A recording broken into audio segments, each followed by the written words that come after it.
لو انا جيت دفعت تأمين دوت مقدم، ازاي اقدر ان انا اعمل القيد بتاعي؟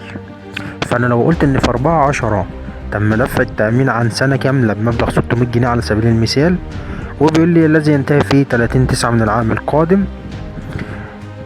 ازاي ان انا اقدر احلل العملية اللي معايا ديت؟ ازداد اصل كده، انا عندي اصل اللي هي طبعا يا جماعة المقدمات تجمع، يعني ازداد اصل هو التأمين المقدم لأن المدفوعات تمت لأكثر من الشهر الحالي، وانخفض أصله هو النقدية بقيمة 600 جنيه.